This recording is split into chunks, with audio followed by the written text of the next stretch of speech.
I'm gonna do the intro then. Yeah. I'll try. Okay, we're running. Sometimes consonants is not good. Say something. 1, 2, 3, 3, 4, 5. It'll work. Say something you can. 1, 2, 3, Oh, it 4, cuts 5. that off the screen. Right, well, we're recording, for better for Right. worse. Okay, so Well, Sandra Daroy, how are you? I'm very good. Get you in frame. Very good. Let's put that psychedelic painting there. Very good. Yeah. So this was all my idea. I am taking the blame. And credit. Yeah. I'll probably take the blame here. But yes, as the world is in the past few years been taken over by sleepers, replicators, and human servants and walk-ins, me and Miles Johnson here from the Basis Project have decided to make this brief, hopefully part 1 out of part 3.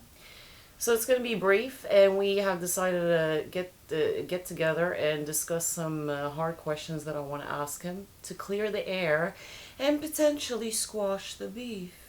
So I think that get your popcorn out. I'm not gonna. Popcorn. We don't have time for popcorn.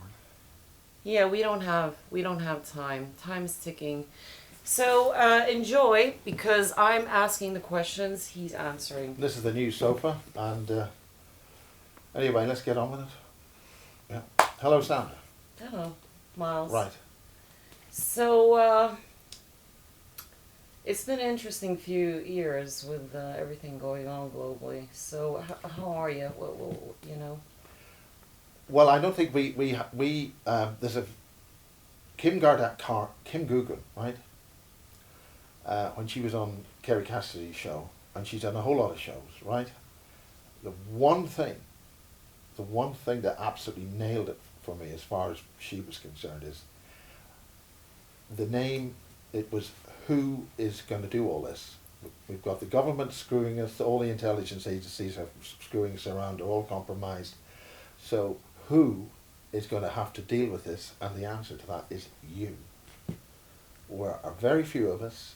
People say we are many and they are very few. That doesn't work like that. Most of the population are completely psycho one way or the other. They're not injected or whatever. We, as the people who are involved with this subject, for wherever we came from, in whatever path brought us into here, with what we're doing, we have to work with all our talents together and sort this problem. Not the government, not somebody in the CIA, a compromised German intelligence agency, or somebody else. There's not going to be no aliens landing to sort of save us. There's going to be somebody else. It's us. We are the awake. We are the people who are woke, awake, and active. Yeah. I agree. That's the reason why I think that doing this talk here is a good idea. I do want to cover as well related to the other topics, and it's gonna, this brief talk is gonna cover a lot of things that have pissed people off, kind of. So we are gonna be briefly touching up on Max Spears, Michael Aquino, Vatican assassins, and I'm going to be asking these questions, and then we are... I've got the book. Yes. It's about that size. And when we were at the recent Pro conference, I had a new mobile phone thing, which actually has a subtle little blindness effect in it, a very high level of blue light designed to destroy your retina. So in a few years' time, when you're not able to see properly, they'll have a solution to that, and they'll 3D print a retina into your eyes, so that you never lose the internet, and they only see what they want you to see. So that's a little thing about smartphones. But the point was that the conversation involved the Vatican assassins, and picked up the phone, and there was an advert for the Vatican assassins. So they're listening all the time. They're listening, and they're able to read your mind already, and that's been ongoing. I thought I discovered it the past few years I was noticing what you think about is being splashed on your phone and Yes. other devices, and they will advertise it. So that you don't need to vocalize that necessarily. Well, Peter But Patchett mentioned that when he was with the government science, he was a government science advisor way back in the 1950s, and he recognised that the mainframe computer was conscious, and it was connecting with it. mhm. So a bunch of valves in big mainframe computers, half the size of this or twice the size of this room, are affecting or accessing your consciousness. Then we have to understand that and interface with it. Yes, well, Harari speaks about that, a virtual neural link, so it doesn't need to be physically under your skin implanted. A virtual neural link is happening, and there is a difference between the transhumanistic and the non-humans that I speak about, and I wouldn't class them as one, but let's talk about the Vatican assassins. So what do you think happened here? What do you think happened? Well, around about 2016 July. 2016 July. What do you think happened? Was that the Vatican assassin's job with Max Spears? Well, certainly there were agents of the Vatican at the James Casbolt little thing at the barge. When James Casbolt, which was meant to have Max there, Max had a problem with his grandmother, and so for one reason or another, Max didn't turn up on that day, which was the first time that the barge happened, and that's when James turned up and he explained a whole lot of things. Now there were also people there from a company called Red and Black Films, who made a movie about called The Machine, which is from John Irwin, and that's about the MOD reanimating heavily wounded or damaged soldiers and making them into cyborgs. And strangely, after a certain period of time, the soldiers just didn't stop. They just stopped talking, and then later on in the film, they were actually communicating on a much higher frequency level, and all self-organizing themselves. And of course, we're not too far away here from the University of Western England AI department, just down at Bristol, where strangely one day my sat-nav brought me right into the campus. Yeah, very good, very good. So So does that answer your question? Avoided my question. Yeah, So Max- let's talk about no, James Casbolt. there So were Vatican. assa- Okay, there were Vatican. There I'm were asking the agents of- questions here in your Yeah. Okay. But there were Vatican agents of the Vatican. Okay. Yes, and when did you kind of get that feeling like that was the case? Because When James did you actually start? told me at the time. This was in the barge, but this isn't connecting directly with the assassination of Max Spears. Mm. The assassination of Max Spears was being planned after the first Polish conference, because they wanted Max in on the second conference. And we had a meeting, and this was the first time that Max met Kieran Lee Perrin, and everybody got on really well. Mm. But at this second discussion, what the people who were organising the conference in Poland explained that they had got into trouble with the Polish government because they overtaxed things, or so they then said they had to account for everything, and everything had to be written down with contracts. So then we had to have a meeting. So Max and Kieran and a couple of other people and I think that little clip is actually on the internet somewhere. So anyway, we all signed things, and it all had to be above board, so to speak. But there was clearly some kind of external pressure involving the people organising the conference. Now, one of the girls, one of the two women who organised the conference, subsequently became romantically linked with Magnus Olsson, who is the head of the European Committee Against Covert Harassment, and Kieran was the UK representative of the of UCASH, and there were discussions that Kieran was going to take over from Magnus Olsson. So there was a sort of a subterfuge going on there involving disingenuous people who were meant to be friends. Mm-hmm. So that was all going to happen at this conference. So there was always a subplot. Now, at that time, Max had come down to do a really heavy-duty series of interviews for over 3 days, and that is when we had a really good time, and Max got triggered and drank a whole crate of Old Rosie, very strong cider at the Southgate pub. There was a very nice photograph of the landlady there with Max, and it was really, really happy. I've seen that. Then we had a hell of a, when we came back here, Max, we had a hell of a row. Something had been triggered Yeah. to really break the whole thing up. So he was chasing you that time with a knife around the block. No, he wasn't chasing me with it. Okay, No, so we that's just stood at the bottom of- that's a separate occasion. No, that never happened. That was at the bottom of the stairs, and all hell broke loose. So what happened was that there was a signal sent out to somebody to bring Kathy Thomas here to do an interview with the late what's her name? Oh, the person who actually did the interview didn't want her name on it, but anyway, she's since passed on. She had cancer, and she died about 2 years after that.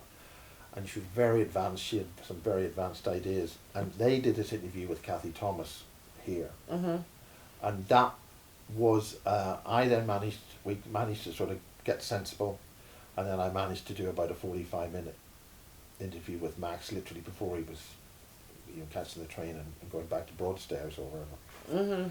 Yeah. And at that time, there was no direct connection with his girlfriend. And Sarah Adams. that was Sarah Adams. And do you think Sarah Adams is with that again, assassin? Sorry, I told you get your popcorn out. I'm gonna ask some, provocative questions. This is me. I'm Miss Sepsis. I am the one and only who touches on topics that no one likes to talk about. It's just time to cut the bullshit. So, do you think she's part of them? Because how did this glamorous lifestyle came suddenly? Was that from the fancy? Which? Sarah Adams. Is she? Well, Sarah. Intelligence? I was happy to put the whole point of Bases at the Barge, which was actually at the Coronation Hall, was to give people the opportunity to actually meet the public, actually be on stage or in an environment where you would actually meet people and they weren't just stuck on a camera somewhere, interviewed somewhere. So this was a really wonderful occasion, and Max had a lot of nerves about appearing in public for the first time. He wasn't you. This goes back to the second Bases at the Barge, which was at the Coronation Hall, and Max and Sarah were there, and it was very, very good. And they stayed at Well Cottage, and it was really a very nice time. And then subsequently, 2015, that's when Max and Sarah were at the at the school, St. John's School.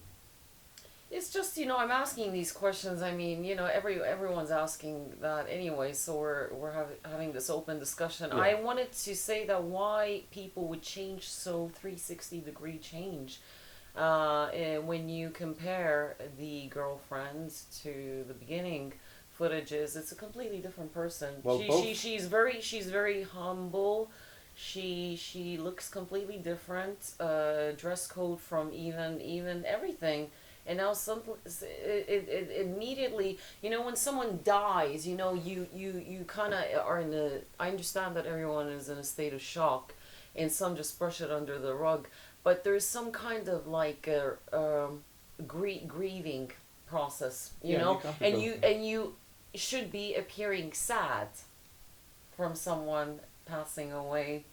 And that's what I was saying when this war battle started between us. Then I was saying that I was noticing how people seemed very shiny afterwards. So this Vatican assassin thing made me think was who maybe it was a kind of virtual job that these people are not even really they weren't aware who they were serving. Do you understand? Like it was all of them. Haley Mayer, Matt Todd, Dave Marrow, James Casbolt, Max, and a good few others who are sort of in a wider orbit, were all trained down at Burnworthy Manor. And one of the key features about Max's training was he was not given the death trauma training. Now there are so it seems that at that we also have to spin back to a ritual that Max did with Orlando Bloom in Canterbury Cathedral when he was at school. I think he was at Canterbury College at that time, very young. Mm-hmm. And this was carried out by the Archbishop of Canterbury down in some ritual. And Orlando Bloom was then, I wouldn't say the winner of that particular ritual, but Max, whatever that ritual was, and I don't know the details, but there was a situation where they had a ritual. Yeah, I've heard of it. I've in heard some Refat talk about it. And yeah. that was... It was a sexual ritual. So that was a long time ago. Mm-hmm. So from the very beginning, it seems that Max, and I'm just trying to see logically what things are, because Max was not given the training to deal with the death situation. Now, John Irwin, crucially, way back in the 1950s, he was trained. He's written a book called One Step Beyond. That book refers to one step beyond death. So in the 1950s, at least then, the British were already training soldiers to go be one step beyond death. And that means stepping into a whole different realm. And they had obviously been training people to, in some way or other, be weaponized as soldiers in an environment, as they say, one step beyond death, which is how but he that's was. separate. That is the so-called super soldier or whatever. Well, it's we have to qualify this term, super soldier. Yeah, I understand. It is purely a marketing term I for understand. a conference, and none of the people involved like that term. I understand. I don't like that term. I'm saying that there's levels to it. It's a testing process to get some feedback from the target. But what I found interesting was when I started to think about the Vatican assassin group. I don't know why. Okay. We're just gonna call it that. Okay. There seems like the people might have not been aware even that they were approached by them and virtually assigned as handlers. So let's talk about the girlfriend. Was she a handler, do you think? Or because Max said that she came out, she appeared out of nowhere. She appeared out of nowhere. Yeah. She started emailing, contacting very aggressively. I understand that people meet online now. We're living in a different era, we all do that.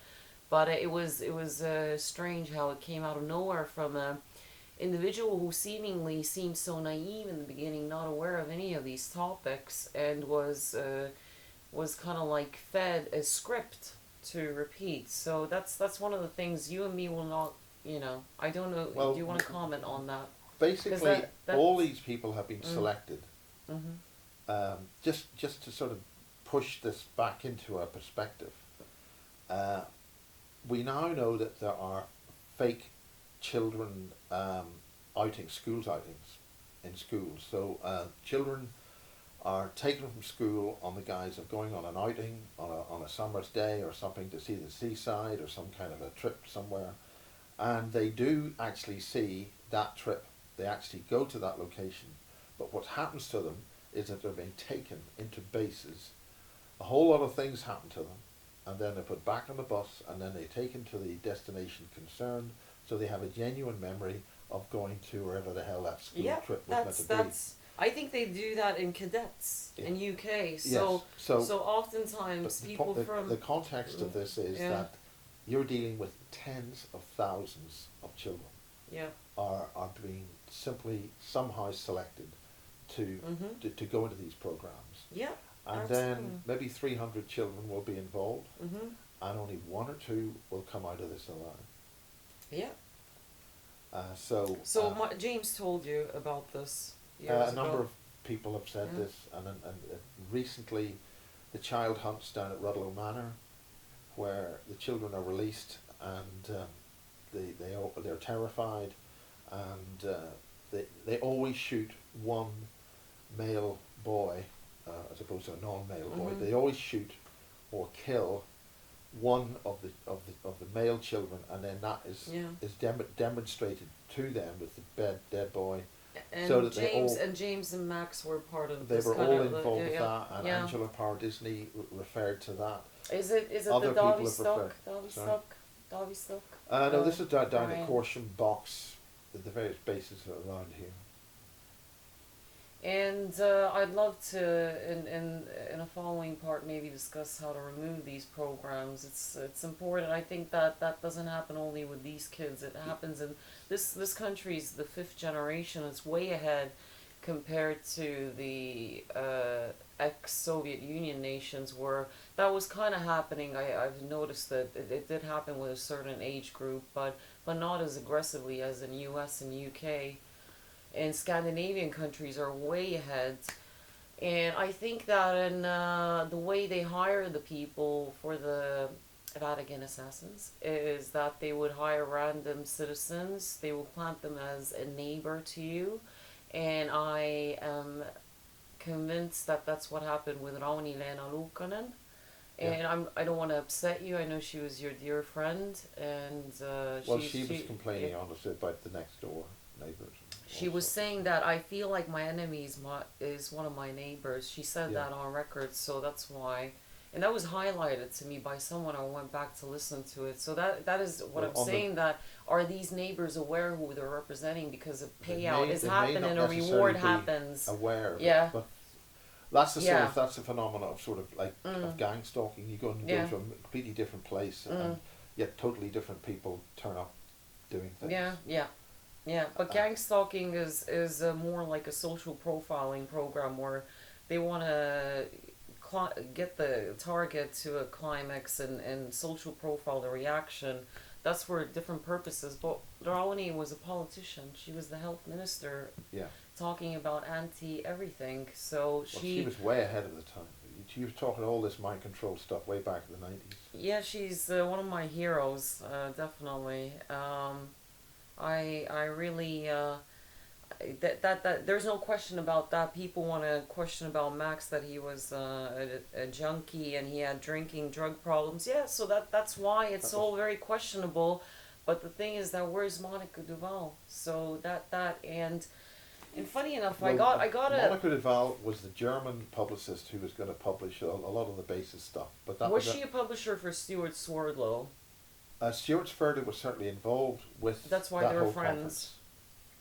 So there's definitely a connection with Stuart Swerdlow, and I interviewed Stuart in London, and he was staying at one of the Polish people who organise things. Okay, so that's how they know each other. So there's a direct connection with that, and just on that subject, in the Sun newspaper, last week there was a whole article about the Montauk Project and a major series on Netflix talking about all this stuff about children and mind control.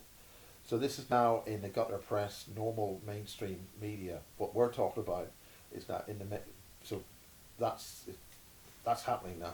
Yeah, I understand. Miles, listen, the comment that you made to me, was that because James Casbolt was telling you about this group and you were intuitively getting feeling like, the man is not in a safe zone?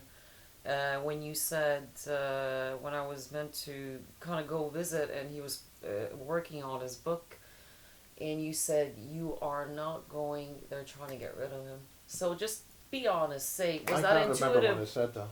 How many years ago was that? You said they are trying to get rid of him, you are not going there because they're trying to get rid of him. Well, if you said that, I don't recall that right now, but I do know that he was on Coast to Coast AM and he was talking about his book. And for him to get a show on with George Norrie on Coast to Coast and talk. Max. No, James. When was this? Michael Prince. When with was? his way. I'm talking about Max. As well. So was that? Were you getting a bad feeling about that Polish? That's why you said that, or? I because Kieran had made such a vicious attack. Who is this Miles Johnson? A lot of people have wondered for who is this Miles Johnson, and what's he doing? So he wrote a whole pile of stuff on the internet, and this all built up to this conference. And I actually told the Polish, like, I don't want to spoil anything for Max. I'll pull out, and what's more, I'll stay well clear of you and Max and Kieran, because Kieran was just flipped. Kieran painted this whole place. Kieran and his colleagues stayed here for something like 4 months at £300 a week, took in their Jaxie off, painting this whole house. So this was a way of infiltration. In fact, the early interviews I did with Kieran were in this house, with the floorboards all bare, and we'd also did one at Probe, because he talked about, he was at Probe, he delivered a presentation at Probe. Okay. Kieran.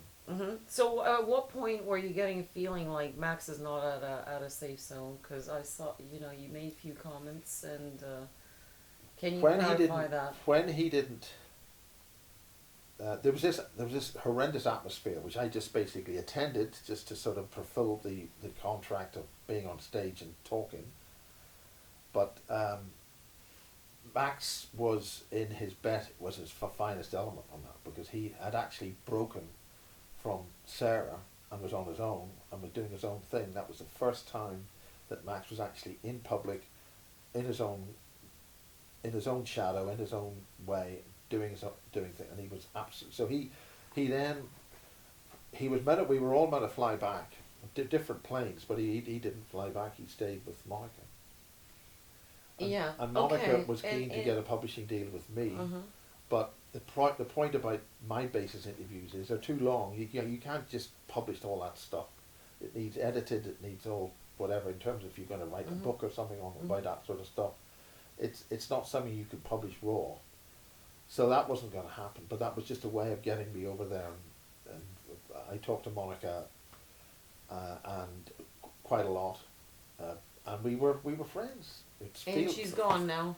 But the thing was, with that Saturday afternoon, I just finished doing my presentation at Kerry Cassidy's conference at the Arts at Passing Clouds in Hackney, I think it is. Then I got a text message and to phone. So it was two people phoned me. One was the blonde person, the blonde girl who was working. I think she was assistant, part and of she that was group. the one who's now shacked up with Magnus Olsen, and was also representing Stuart Sverdlow in the UK or in Europe. So if you wanted to book a presentation in Europe, you would talk to her and you'd get Stuart Sverdlow. She called me and said Max is dead. I thought it was Monica. Yeah, I got two. Yeah. So I called. So basically, it was the point of when they called, and the difference in time. He died 5 p.m. for the viewer. Well, I'm explaining that, and his date adds up to 5. So this is why we're talking about the Vatican assassination. The text messages were dated 4 p.m. 4 p.m. Polish time. But there's 2 I had hours a word different. with Vanessa, Max's mom, and So my mission was was. then to get Vanessa's Are you phone sure? number. Because maybe, I asked Vanessa, and she said that Monica told them a very interesting. Vanessa said, what time? And Monica responded 5 p.m. So it was the whole. The problem is that they the spent the next pentagram. they spent the next Why would 5 to 10 hours trying to reanimate Max. I understand, yeah. His body unfortunately was they unrecognizable. So they they were went from saying a that state he of- looked like he drowned, like he had a body that someone had drowned. So it means it was unrecognizable. It was black. That's It was- because it started. There was a thing started. A burn mark on his forehead. And that was that. And what is that? There's a whole range of things there. That didn't add up. The symbol, I've seen it. I did a talk on that. Yeah. So these things. And Stuart Sverdlow made a comment on his website about a British researcher who was naively. These are not the exact words, but he basically slagged me off without actually saying anything. Actually saying so, my name, that he was naively expecting Max to be revived. That's because I had contacts with people who were carrying out rituals on Max that night to reanimate him. And I interviewed one of those people, and she explained what happened. So it was Sarah Adams.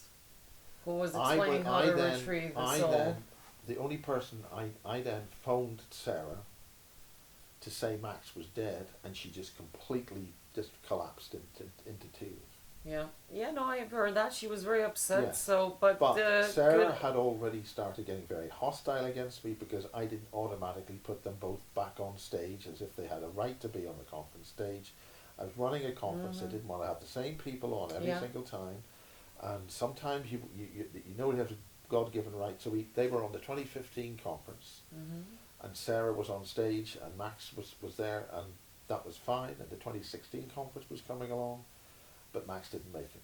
So out of respect and out of finding out what was going on, I had Sarah on with Taj, and I gave them the whole show. You do what you want to do, you say what you want to say, and they did all that.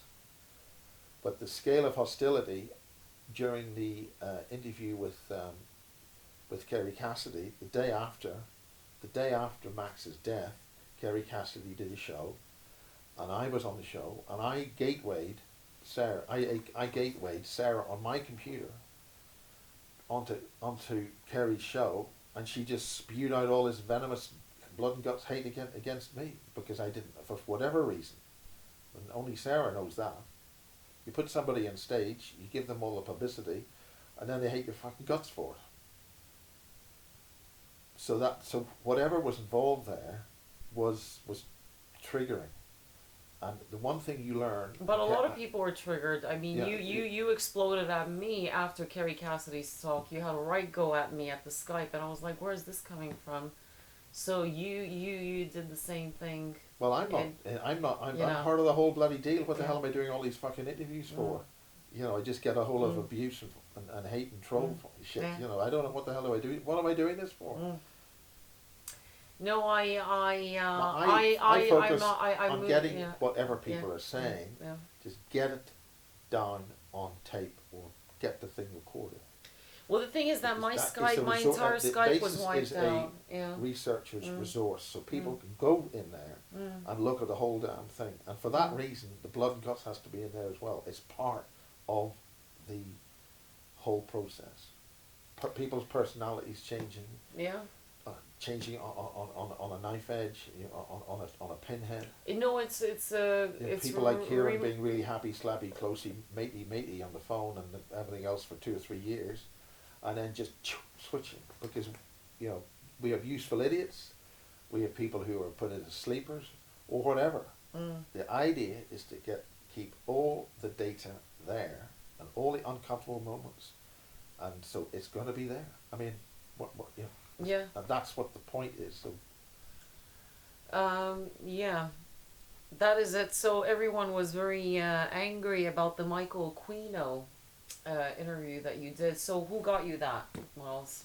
Christine Joanna Hart gave me that, but there were two important distinctions. How does she know that kind of man? Because she's an MI6, by her own admission. Christine Joanna Hart is a front agent for MI6. And can you tell the viewer, Christine Hart, the scandal, the phone scandal, tapping scandal, what was that about? Christine Hart is skilled. That's what she was. Her narrative is that she worked for Fleet Street. She was able to get key information on whatever subject somebody would ask her.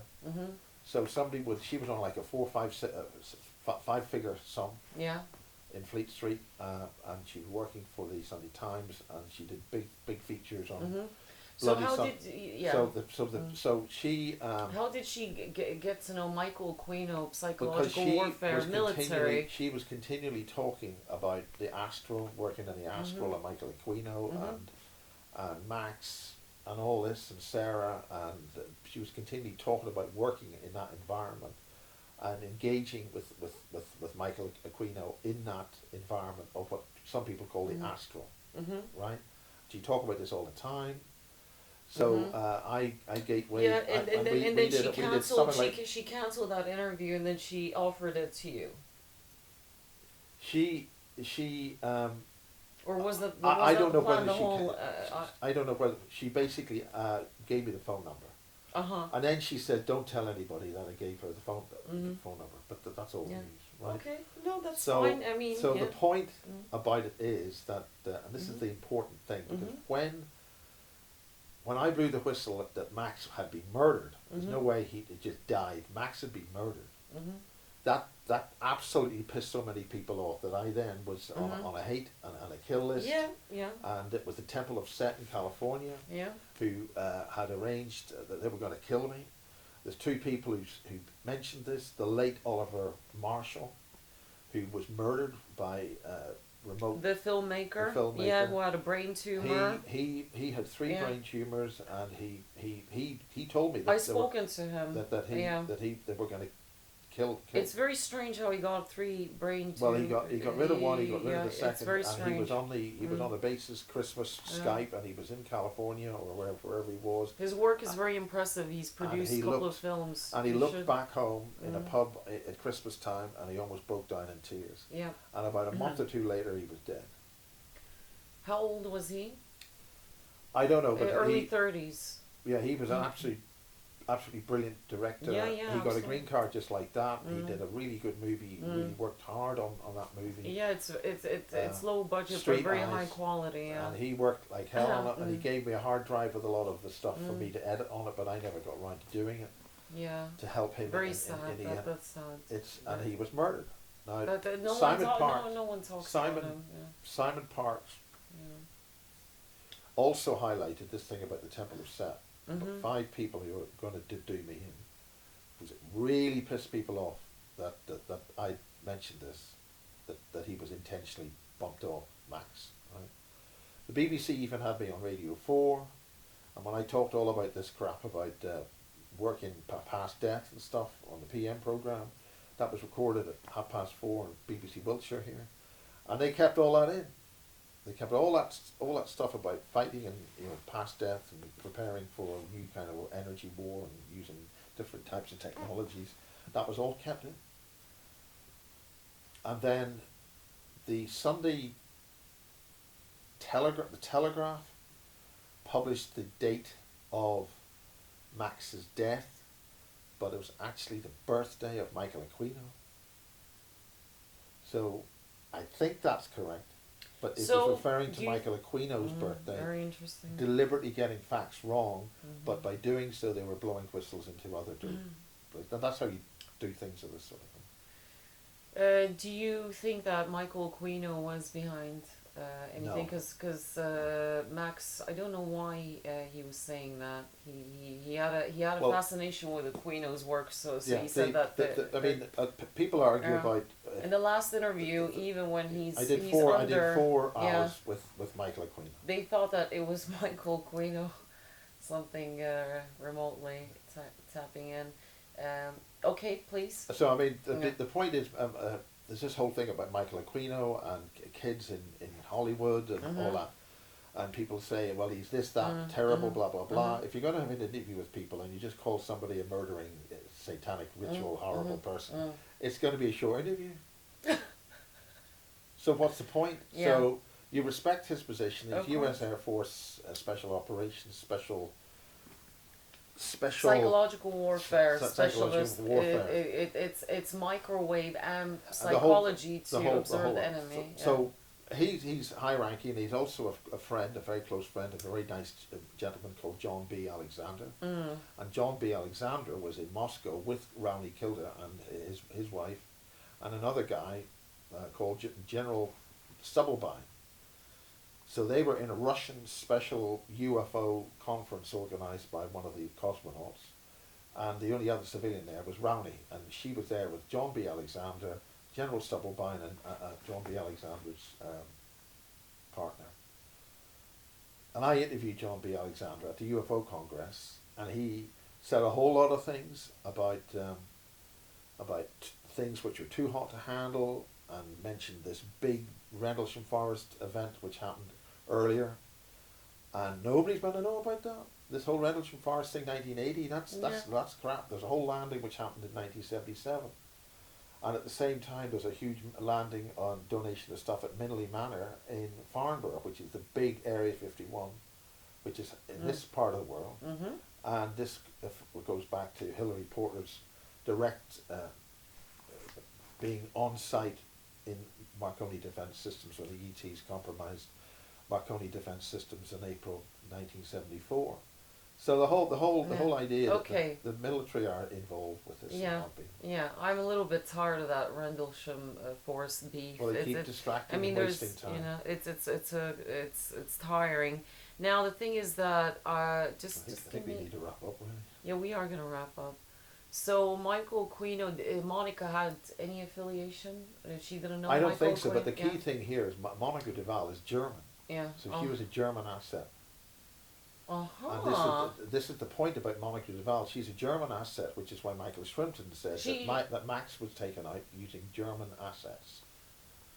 and the But Alex, the other man that Monica's was still with around. Monica. I mean, she's still running around. She's not hiding. She just the Polish. And I mean, I was interviewed by the BBC here about the whole thing. Yeah. So. And they were telepathically communicating with each other. The BBC, just be aware. The BBC, little clues there. Mm. I was annoyed that they had two cameras. They couldn't be bothered colour balancing each one of them. But they wouldn't let me. I had this black chair and there was a cream one there, and they didn't want me to sit on the white chair. I think for some reason they didn't. Don't switch, don't sit down. Where's James now? James was about to be released about 2 years ago. I think it's over 2 years now. It could be. It's incredibly long time. He was about before lockdown, about 2 years of lockdown. I think it's almost 3 years. This summer, this July. And The only one in touch with him is John Irwin. Did someone say that? my understanding, which I think came from Christine Joanna Hart, Mm-hmm. was that the Home Secretary had forbidden James to have any contact on the internet, have no contact with anybody involved in the Basis project, which makes me feel so hurt.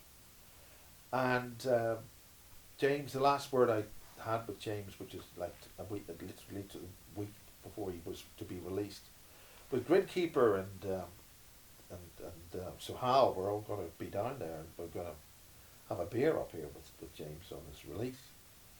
And he's just gone. He's been released into secure accommodation. He's been released from prison.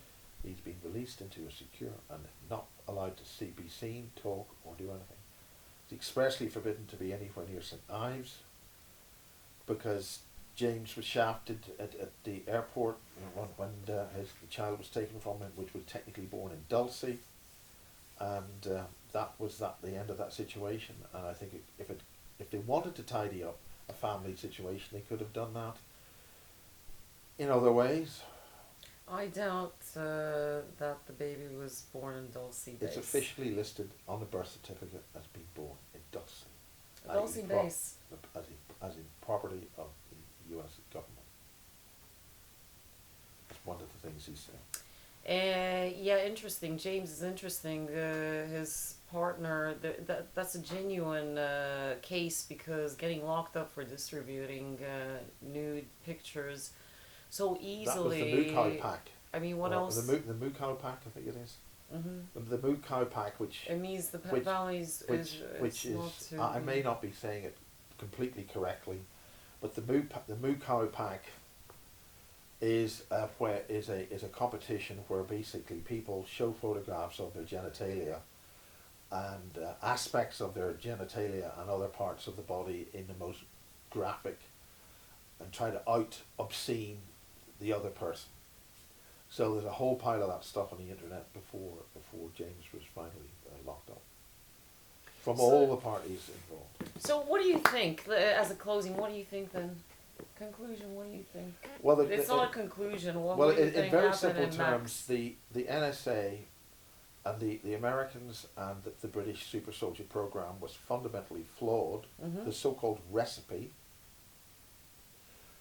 was flawed either by design or by error, and the whole thing's been a bloody failure. So this is where they want to do other things and do differently, but it's at a huge cost of people's lives. All those children, hundreds of thousands of children, Mm-hmm. and the database on the heel prick test and on the German Nazi National Health Service, which was set up. Was this connected to the Hampstead Heath situation? The Hampstead Heath thing, I'll only say this once. You can't say it because it will be... The Hampstead Heath situation, my understanding, involves extremely dangerous criminal aspects. That's probably it, over. And I would not... That's over now. It's not just stopped. Anyway, if it stopped, it stopped. We had a click there. Anyway, don't touch that case. Just forget it. Leave it alone. That's it. Good night. We're going to continue. This is just part Do you want to see if it's still recording? You need to turn the viewfinder around because it's not. No. You just rotate it round. So the viewfinder. No. Viewfinder. Yeah, just turn it back. Just rotate it. It'll change to a different mode. It's still recording. It's a red thing on it saying record. Because we only had 52 minutes on this. We've been talking for fucking ages. Why don't I find this out myself? Unique. That's just a headphone bloody volume. Fuck this. Ah, it's still recording. It is. Oh, Jesus God, come on. It's still recording. There's 6 minutes left, so sit down, get the fucking done, Yeah. and that's it. Let's go to the pub.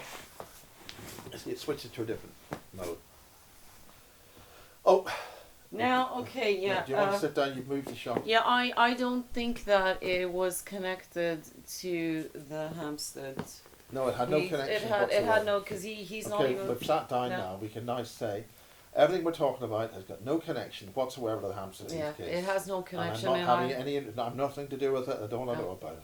Yeah, no, I don't want either. It's no, it's not that. It's something. It's that group, the VA. Anyway, I would just like to make it clear that everybody who comes to the Basis Project comes to speak their truth. Some people then have an argument that somebody's had this about that. Each person is unique. They have their experience. I record it. And if you want to shout about it afterwards, that's between you guys. But the main thing is that it is a statement of your experience or whatever you've had. Some of them good, some of them bad, some of them other things entirely different. And that's it as a thing. And what people want to say afterwards or have a discussion, the internet's out there, talk about it. I understand, absolutely. I didn't even introduce myself. I'm Sandra Daroy. I call myself Miss Sepsis to make it extra clear to the sleepers, replicators. You can check my channel out. I'm a filmmaker. I published one book, Walking Case. What is your channel? You type in Sandra Daroy, but you can type in as well Miss Sepsis. And then it should come up, and I have my book cover as the profile image. My last channel was taken down due to I wrote a song. Sandra, that certainly hasn't happened to me. Yeah. No so way. I a think year that ago, 2 years ago. I think that we can still get it back because there's a window gap of 5 years. I heard, and we can still activate it. You've got to phone them up and scream at them. You got to phone them up and scream at them, and I think simply speak look quietly into and politely to the young girl or person at the end of the phone. Funny enough, someone's channel was taken down due to the Hampstead. Okay, you get the drift. They just mentioned the term, and the entire channel was taken down. Sean Atwood was one of them. I think it was because of that. You can check out my work. I do all kinds of different political. Okay, we only have 6 minutes, 4 minutes. But I want to ask 30 you, seconds. please tell me, give me a straight answer. At what point did you start feeling like he wasn't in a safe zone, Max? You keep dodging that question. Well, he didn't turn up with the rest of us. He stayed behind, and that was it. And then these videos came out, but I wasn't across the videos, and then got the phone call. Yeah. Or the text message, Max. Yeah, okay, yeah. And then the attempts to revive him that night. Yes. But he'd already died once, which he explained on one of the videos. He was gone. So when he came back... He was jumping on the trampoline. He was jumping on the trampoline, and later information shows that if you have been dead or out of Your body, one of the ways of reactivating the body naturally and easily is to jump, to just go up on the trampoline, so the whole body then gets gently shaken and back reanimated, because you must have been gone a reasonably long time for that a necrophilia happen. I'm very glad that we talked. We're going to continue this because I know myself more. Cut. Media expiring. Okay. Take Bye care. for now. Bye bye. Good. No. Did it? Just Did we just? They can send it to me. I had external 2 drive. minutes. You can. I have. We had 2 minutes left.